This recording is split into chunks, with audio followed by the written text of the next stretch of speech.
Welcome back, Shalloners, and welcome to Retro Bae Week. That's right. This week, we're going to be doing some videos on old school couples who maybe we don't think about quite as much as we think about, the Chloe and the Tristans and the Kylie and the Travises and the Justin and the Haileys. But nevertheless, there is a lot to learn from them.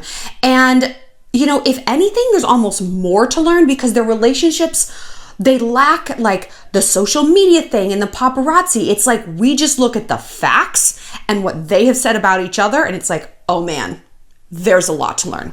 So today we're going to talk about Johnny Depp and Winona Ryder because Johnny used to be a snack back in the day. I was like 7. I had such a crush on him in like 21 Jump Street. He was so cute. What is my mom doing? My mom's in the other room in the closet and it sounds like Jurassic Park. She sounds like a velociraptor in the cage, just like moving things. So back in the day, Johnny used to be a snack and a half. Like I had such a crush on him when he was in like 21 Jump Street. I was like 7 years old, but I started these crushes early. And apparently a lot of other people did too, because he had quite the age gap with him and Winona Ryder, but we're going to get into that. And we're not only just going to break down their relationship and what we can learn from it, we're going to talk about how to get over an older guy that you dated. Because like I said, there was a big age gap here, and I think it messed them both up. Well, by both of them, I mean Winona, because it always messes up the girl more than the guy, for quite some time. But first, just want to remind you guys to follow me on social media at ShallonXL on Instagram, where I let you weigh in on the next video topic. Also, check out my podcast, Girl on Top, out every Wednesday, every place podcasts are found. And just to let you guys know, and a reminder, I am pausing taking new questions this week until January 1st, catching up on the old ones and catching up on all of the GoFundMe questions because yes, we're doing a fundraiser to raise money for a homeless mom of 3 living in Atlanta. I'm going to be going down there in early January to meet with her and really help get some resources organized on the ground there. But if you donate $25 or more to the GoFundMe, you get a free question. Just leave it in the comment section. I'm getting to them all, I promise. I promise. It's been a busy December. So let's get into Johnny. And first of all, big thank you to Marissa, my content coordinator, who came up with Retro Bae Week idea and broke down the bullet points of these relationships. Because I'm a busy girl and I would rather use my time to answer your questions and outsource some of these bullet points. And Marissa's like, you the best, girl. She's my bae. She's my Retro Bae. Okay, so here's the deal with Winona and Johnny. In 1989, Winona met Johnny at the New York premiere of the movie Great Balls of Fire, which is about Jerry Lee Lewis. And oh, the symbolism. Oh, the foreshadowing. Because if you know anything about Jerry Lee Lewis, and I hope you do, because Winona was in it, she played Jerry Lee Lewis's teenage bride. And when I say Jerry Lee Lewis married a teenager, I don't mean like a 17-year-old. Homegirl was 13 and his cousin. And he was like a full-grown man. I think he had an ex-wife. He was in his late 20s, early 30s. It doesn't matter. He wasn't 13 and a half. It's gross. And that really destroyed his career, as it should. It was horrifying and disgusting. So, keeping with the theme of her movie, Winona meets Johnny, who was 27, and she was only 18. So they went on their first date 2 months later, and things happened really, really quickly. So 5 months after their first date, they were engaged. And Johnny already had a tattoo. He got a tattoo that said Winona Forever. He's since changed it to Wino Forever. If you take nothing else from this video, if you stop watching now, don't get a tattoo of someone. It's such a jinx. It's so tacky. If you make a music video, don't put them in the music video. Jennifer Lopez has learned this, hopefully. Also, don't put them in your YouTube videos. I learned that too. So they bonded over their common interests. And you have to remember, this was the 90s when everyone's very pre-emo, intellectual emo and grunge and I'm not this Valley Girl mall type. I'm deep. So do you know what book they bonded over? Prepare yourself for something dreadful. Catcher in the Rye. It's not a good book. You read it in high school because you have to. And it only speaks to maladjusted young men. But maybe that's telling. Maybe that's telling for both of them. 2 disenfranchised people finding each other. Because what we see in this relationship is a lot of trauma bonding. But we'll get to that later. Let's go over them. So in 1990, they worked together filming Edward Scissorhands, but then they broke off their engagement in 1993. So they never actually married, which kind of surprised me. If you're going to get engaged, So I keep hearing this squeaking. If you're going to get engaged like 5 months after your first date, like why draw it out? Why not just go to the courthouse and get it done? Let's double down on your mistakes. Have a baby, have 6. It doesn't matter. So they broke things off in 1993. It was very tempestuous, very on and off, you know, it's like fraught, this relationship. So she talked about it for the first time in a 2009 interview, and she shared, well, not for the first time, but she said that this was her first heartbreak. And even though she was at the height of her career when they split, she felt completely lost and completely depressed. So, oh man, I've done a lot of videos before on age gaps in dating and why dating older guys is so incredibly toxic. Now, if you guys are part of the Shallon Literature Book Club and you're reading 3 Women by Lisa Taddeo, I hope you are, you might be hearing this theme in the story of Maggie, a girl who, not a woman, a girl who was dating her high school teacher, and he like fucked her up so bad. This is why I have an issue with dating people who are guys who are a lot older. First of all, I know what you're going to say. Shallon, you date younger dudes. I know that. But I don't date teenagers, first of all. I don't date teens. Even I have my limits. But like women but to such a lesser degree, have the ability to sexually traumatize a guy the way men can sexually traumatize women. Women are pleasers. We're hardwired by society to please guys. So if he's used to having this whole sexual relationship and you're brand new to this, he's not going to be the one pumping the brakes. You're going to be the one stepping up and like going beyond your boundaries. And like boys, it's not really the same thing. I mean, I'm not never, certainly. And like, I'm not saying a boy can't be raped, a boy can't be molested. Obviously they can, but it happens less. Fucking die mad about it. It's true though. So I have an issue with dating someone older because of something I call life arenas, right? If you are 17, I just talked to a girl about this. If you're 17 and she likes a guy who's 23, that's 6 years. 6 years on paper, who cares? Big deal. If you were 32 and 38, big deal. If you were 22 and 28, also no big deal. But 17 to 23 means you're in 2 different life arenas. It's a psychological principle that every 7 years you go through a shift, psychologically, even physically. At 14, you leave behind childhood, right? At 21, you leave behind those teenage years and you move into young adulthood. At 28, you leave behind early adulthood and you move into like foundation building, having children, settling down. So a 23-year-old is not in the same arena as a 17-year-old, or at least he shouldn't be, right? If a 23-year-old man feels like he is on par sexually, intellectually, maturity-wise, experientially, financially with a 17-year-old child, that's not good. As a 17-year-old, you wouldn't go for someone 6 years younger, right? You could meet the coolest, wokest, most mature 11-year-old and it wouldn't matter. You would recognize immediately that that's unhealthy, right?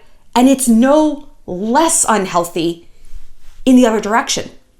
And I say all the time, when a man purposely goes for someone in a different life arena, it's because he doesn't want to or can't compete with girls in his own.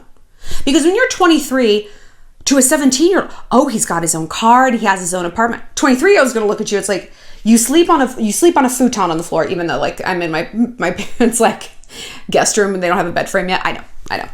And you drive a hoopty and you deliver pizzas and you dropped out of college, but you can buy beer.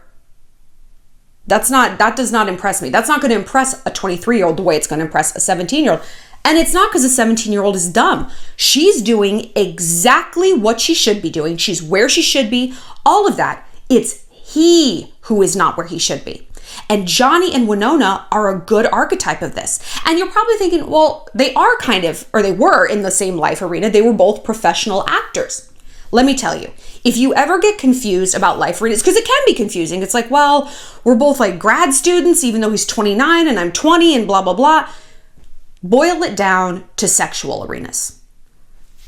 Boil it down, because that truly is the arena that matters. It really is. It's like, I couldn't date a virgin. Now, I don't care if he's 25. I can't date a virgin. I'm an MVP. You know, I'm playing in the All-Stars. I can't go back to Frosh Soft. I can't and I won't. And it's not appropriate. It would be traumatizing for the person who has less experience, and it would be frustrating and irritating for the person who has more experience. You're just too far at the end of these spectrums. And Johnny, at 27, a very famous actor, how many girls do you think he ran through? I don't care if Winona had a train run every single night. No chance her numbers were going to be the same as his. Mom?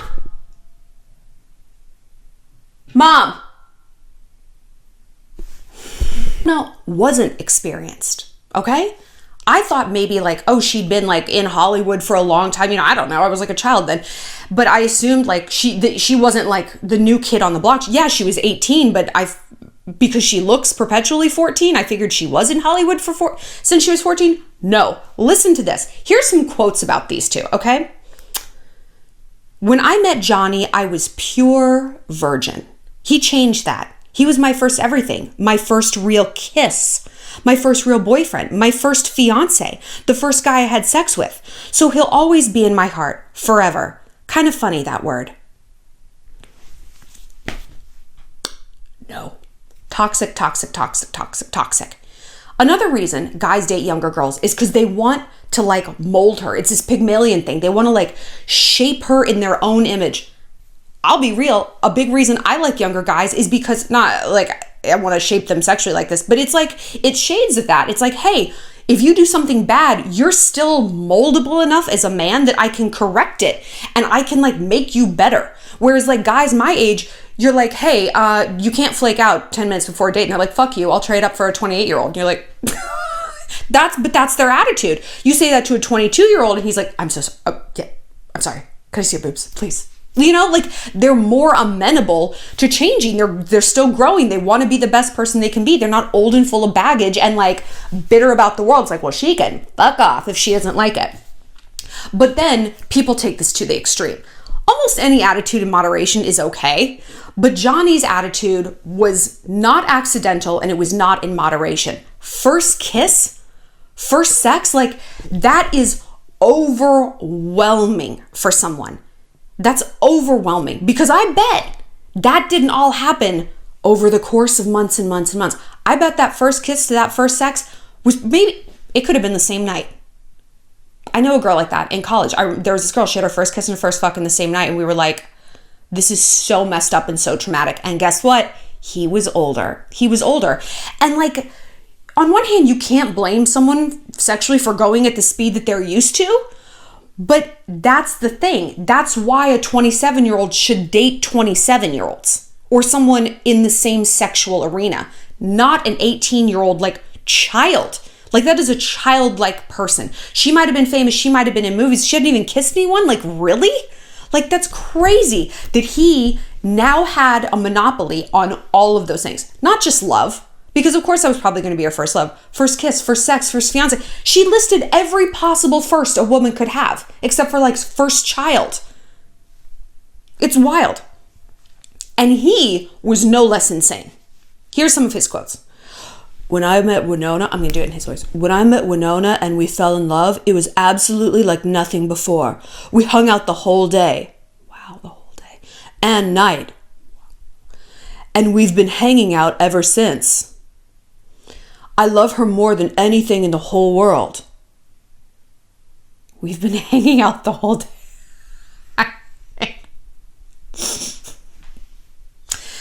Wow, what a high bar. He goes on, I'd die for her. I love her so much. I don't know what I would do without her. She's going through a lot right now. I wish I could just kiss away the pain, make it go away, stop it, kill it. If she, I don't know what I would do. I'd kill myself. I love that girl. I love her. I love her almost more than I love myself. Almost. Why does he love her? Maybe because she's an extension of him now. Right? That's what happens with this Pygmalion thing. It becomes, she is not her own solid person because you can't be half of a whole until you know what half you are. And she didn't know. She had no data about the world. She had no data about boys and dating. What do I like? What do I tolerate? What do I not like? She was just this blank slate that he imprinted on. So no shit, he loved her. She belonged to him. She was just like another arm to him. you know? And that creates this really intense bond because it's like, I don't know where he begins and I end. Like, girl, that's not healthy. That's not healthy. No. Dating isn't what? 50-50? It's 100-100. And she was not 100 when she met him. She probably wasn't even 30, 25. Like, she was still so malleable and permeable that anything he wanted, she became. Like, oh, they bonded over Catcher in the Rye. Is that because she'd read it the year before in junior English in high school? Had she just done a book report on it? She probably only read 10 books in her whole life. Like, oh, wow, he likes this book that I've read. I know this book and he likes it. And don't you think that her with those giant eyes are just like, yeah, I like it too. Yeah, I like that band too. Yeah, that's how we all are. First of all, when we're in love, we're so agreeable, right? And when you're young and you're dealing with someone older who's this like huge celebrity, such a snack, and like has you basically by the emotional throat, what are you gonna do? You completely subsume into them.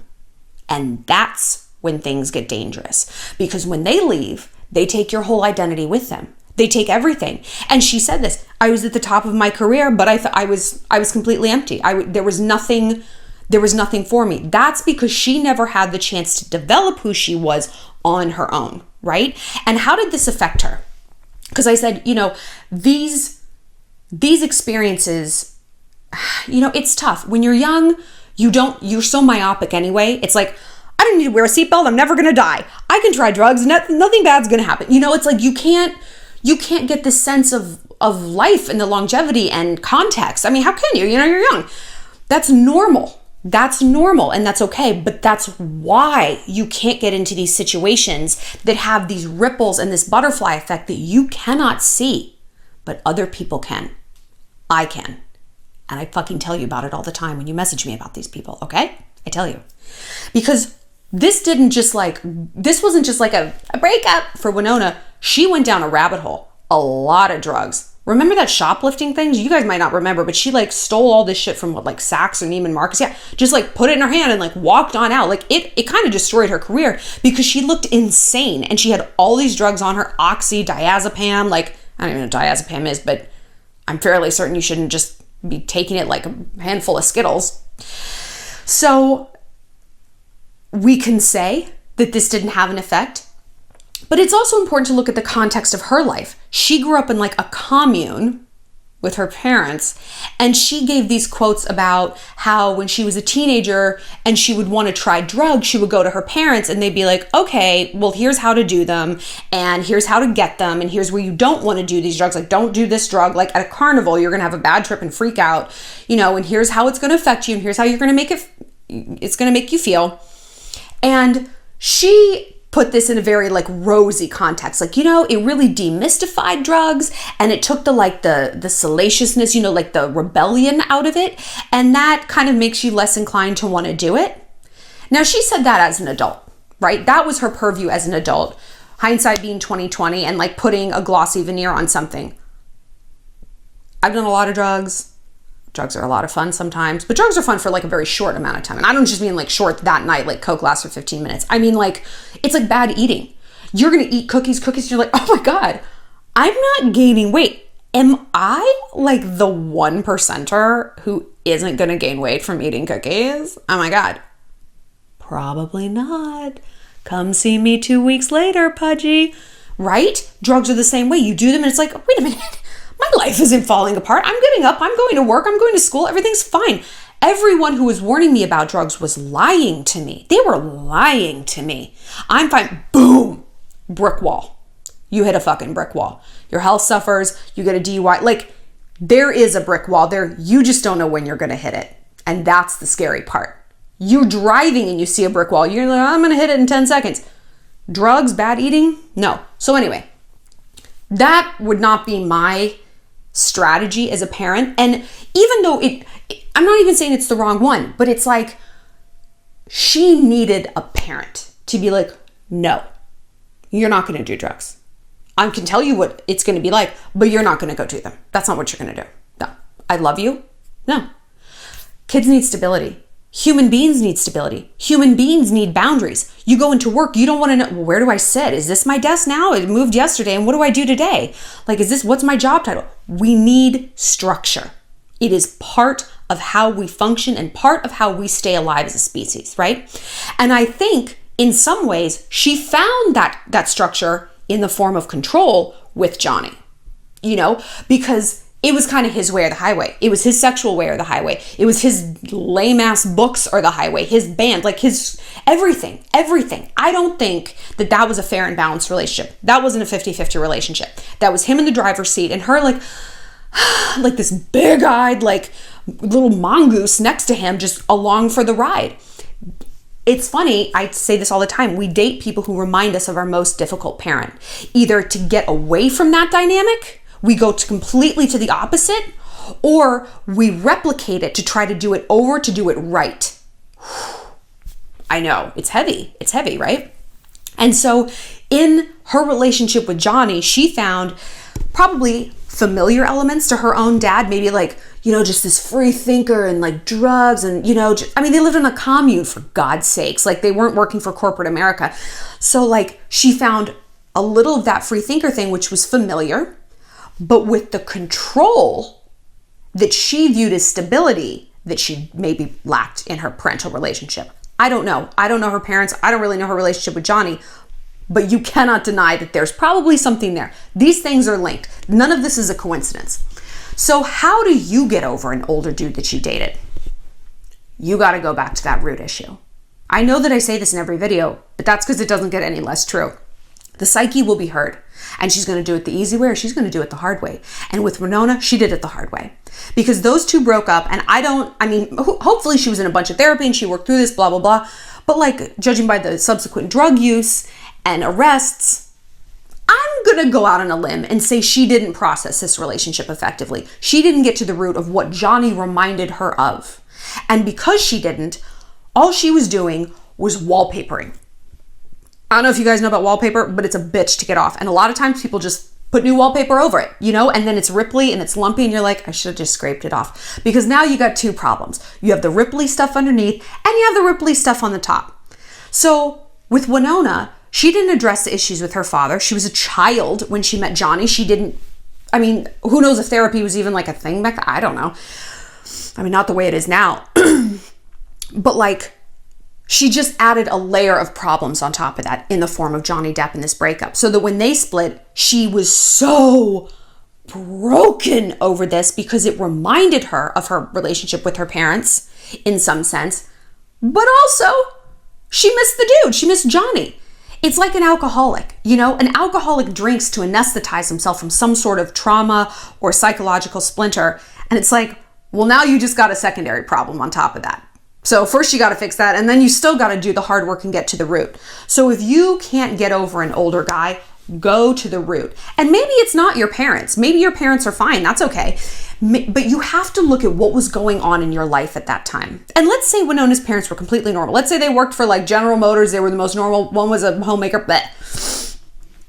She was new to Hollywood. She was probably like a kite in a windy sky. She looks like a teenager. She's naive. She was a teenager. She was a teenager. She was a child. This guy comes along, grabs her by the scruff of the neck, is like, come on, I know what I'm doing. Who doesn't want that, right? Who doesn't want that? I had a bit of that dynamic with Max, my ex. It's like, he wasn't like, controlling, but he knows so much about like what I do with YouTube stuff. And it's like, he'd be like, do this, this, and this. And I was like, okay, thank you. I needed someone to like be in control. It was overwhelming for me, And so you have Johnny with Winona. He's older. He knows Hollywood. He knows who to introduce her to, all this stuff. And he's like, come on, listen. And she's like, okay, thank you. So she never got to stand on her own 2 feet.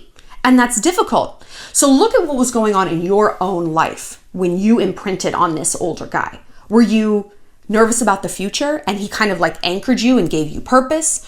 Did you feel sexually very behind your peers? Like you never had a boyfriend. It's like, oh, well, if I date this older guy, I'm taking this quantum leap in terms of experience and nobody is going to call me, like make fun of me for being a virgin because I won't be. Not only that, I'm going to be with an older dude. So you have all this street cred.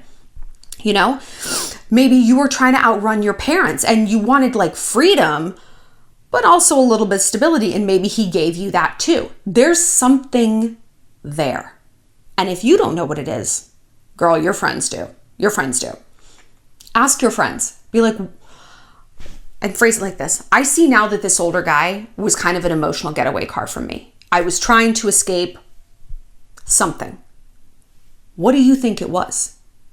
And see what they say. See what they might have some ideas, or at least point you in the wrong direction. What were you complaining about at that time? What were you anxious about? What were you afraid of? What were you worrying about and turning over and over in your mind? What did you not want to feel? That you latched onto that guy, created a hurt locker, right? Because a hurt locker is a person in which we store all of our hurts. Here, would you like all of my hopes and dreams and hurts and feelings about the future and myself? Fabulous. Go ahead and throw away the key. You're going to keep it forever. I'm going to obsess over you for the rest of my life. It can be like that. It can be like that.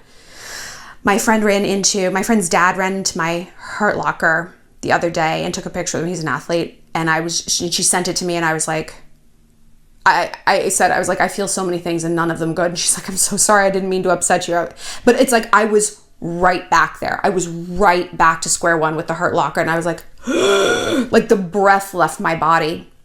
And it took me right back to where I was when I imprinted on him, where it's like I imprinted on him because I wanted to feel special. And like I've said before, the hurt lockers are not necessarily people you want to date. They're people you want to be. Like he was humble and hardworking and doing so well because of it, you know, and he just was himself and was so poised and confident and smart and just a good person.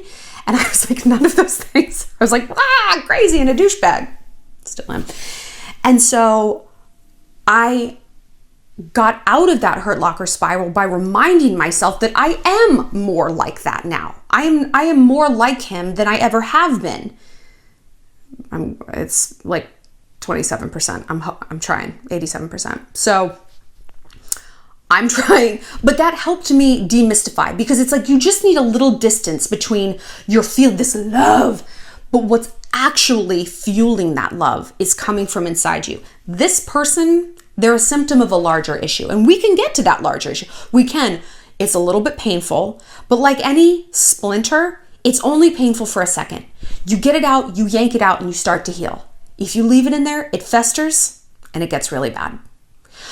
So I want to know your thoughts on Johnny and Winona, and we'll talk about some other Retro Bae people. We're going to do JFK Jr. and Carolyn Bessette Kennedy. We're going to do, I think, Madonna and Tupac and talk about interracial dating. Maybe Lisa Bonet and Lenny Kravitz. We'll see. We'll see who we get to. We'll see who seems interesting. If you have some Retro Bae couples you want, write them in the comment section. I'm so interested to know. I don't know how far back you guys want to go. You want to go like Sinatra and Ava Gardner? I don't know. Let's do it. Let's go. We're also going to have videos on how to get ready for the new year, leave behind bad things, step into a new level in 2020. A whole bunch of good stuff. See you guys soon.